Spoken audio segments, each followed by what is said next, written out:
ప్రధానంగా నిన్నమన్న కేంద్ర ప్రభుత్వం నుంచి రావాల్సిన అనుమతుల విషయంలో కిషన్ రెడ్డి గారు మాట్లాడుతున్న విధానం చూస్తుంటే కిషన్ రెడ్డి గారు ఏదో మోడీ గారు గుజరాత్ నుంచి మొత్తం అంతా మనకేదో రైళ్లలో విమానాలలో లారీలలో నోట్ల కట్టలు పంపిస్తున్నట్టుగా ఆయన తెగబాధ పడిపోతున్నాడు. మోడీ గారిని అడిగి ప్రజలకు హామీ ఇచ్చిండా అని. ప్రజలను అడిగి ప్రజలకు హామీ ఇచ్చినాం. మోడీ గారి ఆస్తి మేము అడగడం లేదు కిషన్ రెడ్డి గారు, మీ ఆస్తి కూడా మేమేం అడుగుతలేం. మేము కేంద్ర ప్రభుత్వానికి కట్టిన పన్నులల్లా మేము ₹1 కేంద్ర ప్రభుత్వానికి పన్నులు చెల్లిస్తే మాకు 42 పైసలు మాత్రమే కేంద్రం నుంచి వెనక్కి వస్తున్నాయి. అదే బీహార్ నుంచి ₹1 కేంద్ర ప్రభుత్వానికి పన్నులు చెల్లిస్తే ₹7.06 బీహార్కి ఇస్తున్నారు. ఉత్తరప్రదేశ్ కి ₹3 ఇస్తున్నారు ₹1 పన్ను చెల్లిస్తే. బీహార్కు ఉత్తరప్రదేశ్ కు ఇస్తున్న ప్రాధాన్యత తెలంగాణ రాష్ట్రానికి ఇవ్వడం లేదు. ఈరోజు మీరు అడ్డపడడం వల్లనే మెట్రో రైలు ఆగింది. మెట్రో రైలు నిర్మించడానికి మీ దగ్గర డబ్బులు ఉన్నాయంటున్నాడు. అంటే ఆయన ఉద్దేశం ఏంది? మెట్రో రైలు కట్టొద్దనే కదా.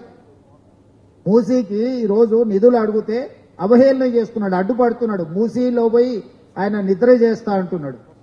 మరి గుజరాత్లో సబర్మతి నదిని వాళ్ళు ప్రక్షాళన చేసుకోవచ్చు, ఉత్తరప్రదేశ్లో గంగా నదిని వాళ్ళు ప్రక్షాళన చేసుకోవచ్చు.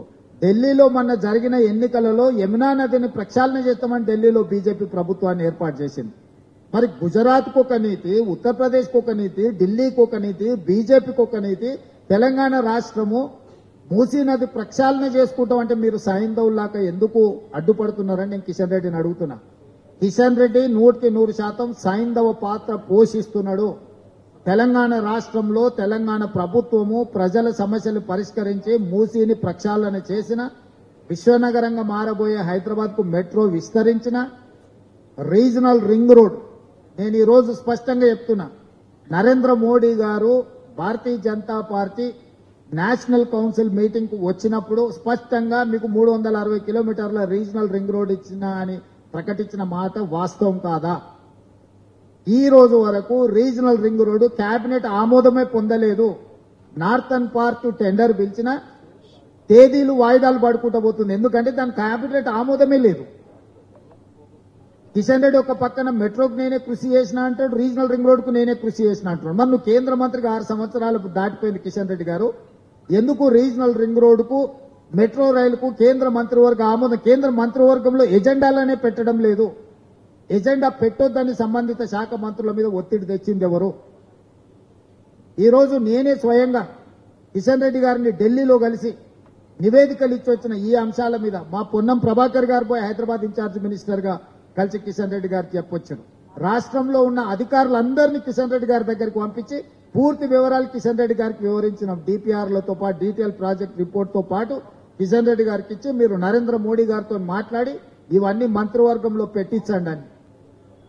ఈ రోజు మీరు 6 సంవత్సరాలు పైబడ్డది కేంద్ర మంత్రిగా, మీరు ఈ ప్రాంతానికి తీసుకొచ్చిన ఒక ప్రత్యేకమైన ప్రాజెక్ట్ ఏదో చెప్పండి కిషన్ రెడ్డి గారు. నోరేసుకొని మా మీద పడి మమ్మల్ని ఏదో బెదిరించినట్టుగా మాట్లాడుతూ ఇక్కడ బెదిరేటోళ్ళు ఎవరు లేరు కిషన్ రెడ్డి గారు.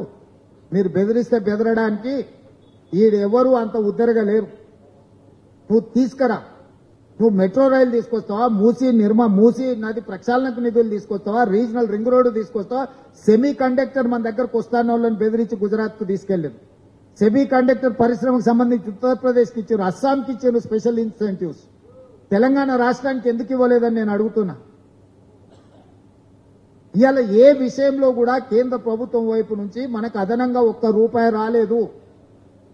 యథాలాపంగా రావాల్సినవి మాత్రమే వచ్చినాయి. అది కూడా ₹1 పన్ను మన కేంద్ర ప్రభుత్వానికి కడితే 42 పైసలు మాత్రమే మనకు వచ్చినాయి.